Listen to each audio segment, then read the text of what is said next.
Assalamualaikum warahmatullahi wabarakatuh. Selamat pagi sedulur tani semua.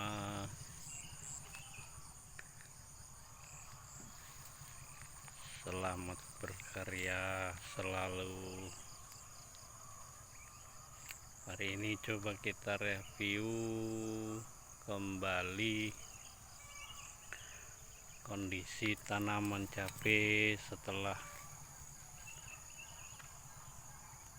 kita pupuk dan kita semprot.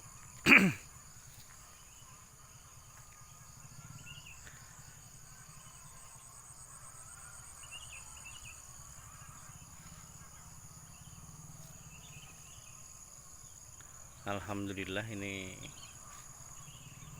setelah kita lakukan pemupukan susulan setelah pemetikan kedua dengan NPK yang berkadar P dan K-nya tinggi. P adalah fosfat dan K adalah kalium yang sangat dibutuhkan tanaman untuk memproduksi bunga dan buah.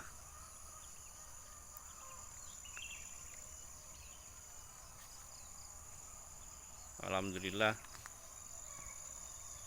sudah mulai tambah juga ini buahnya.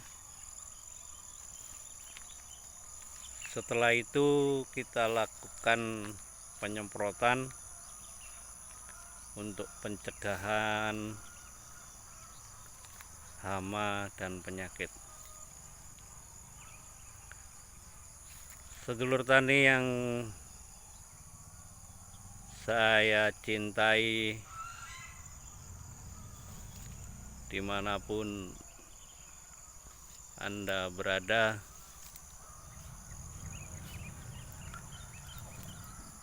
untuk tahap pemupukan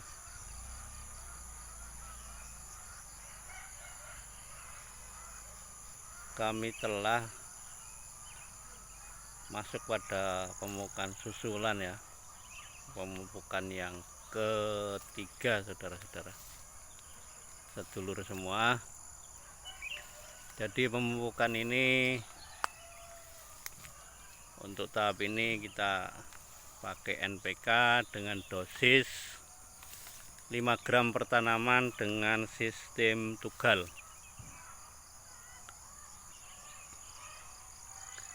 Untuk dosis pemupukan itu kita sesuaikan dengan pertumbuhan tanaman ya, masih kecil kita dosisnya kecil. Kemudian yang kita butuhkan kalau masih kecil adalah N-nya tinggi karena dia membutuhkan pertumbuhan untuk memproduksi daun. Selanjutnya setelah mulai masa pembungaan, kita akan memberikan mereka pupuk yang mempunyai kandungan P dan K-nya tinggi. Begitupun untuk melakukan penyemprotan. Jadi kita sesuaikan dengan pertumbuhan tanaman. Ketika tanaman kita masih kecil ya, dosisnya pun harus kecil. Kemudian kita tambah lagi dosisnya agar tanaman kita bisa sehat dan menghasilkan buah yang seperti yang kita harapkan. Sedulur tani semua,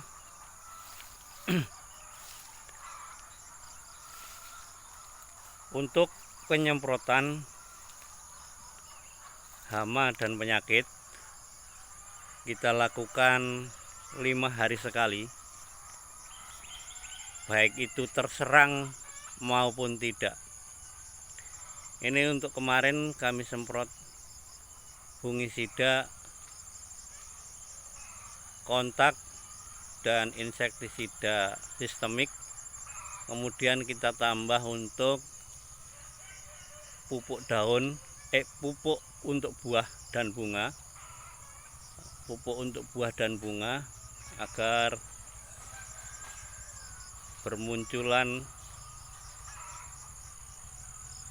diharapkan bermunculan lebih banyak buah dan bunganya.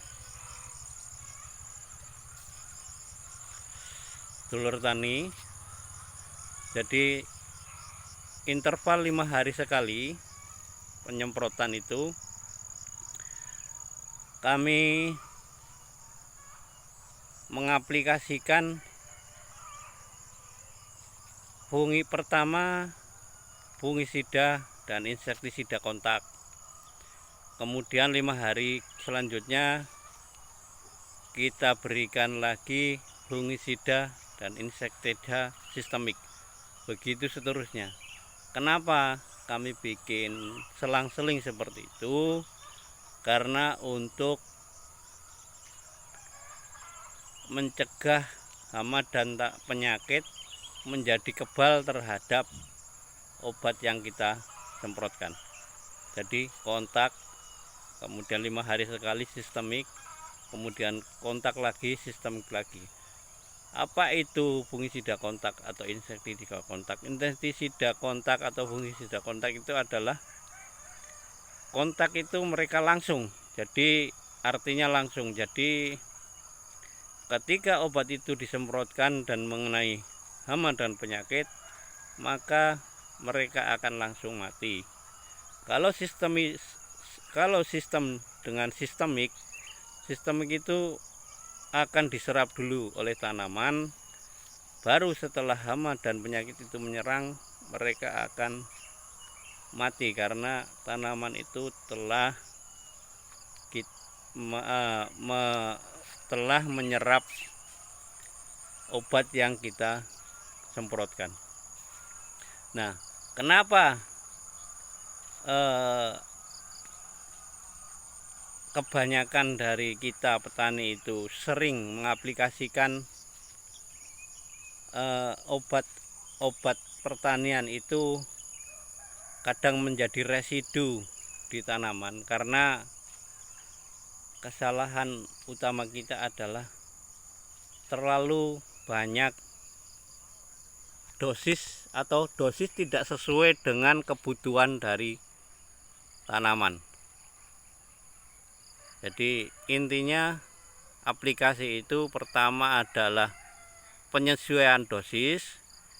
Ketika tanaman masih kecil, ya dosisnya pun harus kecil. Jangan karena ingin cepat-cepat hama dan tanaman itu mati, kita beri dosis yang tinggi, itu nanti akan berpengaruh juga di tanaman juga. Kemudian hama dan penyakit itu akan menjadi kebal terhadap obat kita. Begitupun pemupukan juga harus sesuai dengan dosis dan pertumbuhan tanamannya. Jadi akan lebih tepat karena pupuk ataupun obat itu akan bisa terserap dengan baik oleh tanaman. Itu kemudian agar hama itu tidak menjadi kebal terhadap obat yang hama dan penyakit itu tidak menjadi kebal terhadap obat yang kita semprotkan ke tanaman. Nah, di situ kemudian yang ketiga adalah aplikasi dari penyemprotan itu sendiri. Jadi ada waktu-waktu tertentu yang baik untuk kita menyemprot. Kalau ulat itu biasanya dia keluar pada malam menjelang subuh. Jadi kita nyemprotnya juga malam menjelang subuh. Kemudian untuk misalkan kutu kebul itu mereka habis maghrib itu mereka keluar.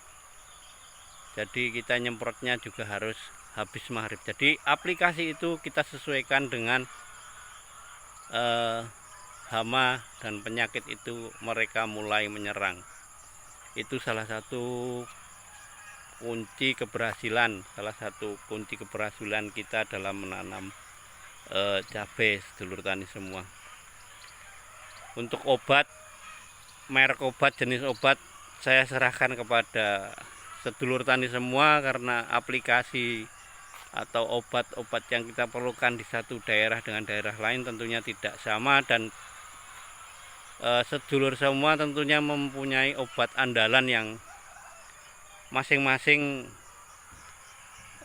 diandalkan untuk merawat tanamannya, untuk menyemprot tanamannya. Mungkin saya tidak akan menyebut mereknya, cuma aplikasinya seperti itu. Jadi kami sistemnya 5 hari sekali kontak, pertama kontak, kemudian 5 hari selanjutnya sistemik, kontak lagi, sistemik lagi, seperti itu kita ulang selama 5 hari sekali. Baik terserang hama, penyakit ataupun tidak, kita lakukan penyemprotan, sedulur tani. Dan di sini. Nah, kenapa bisa terjadi residu? Ya karena dosis yang kita berikan itu selalu berlebihan, terlalu berlebihan. Jadi akan meninggalkan residu pada tanaman kita.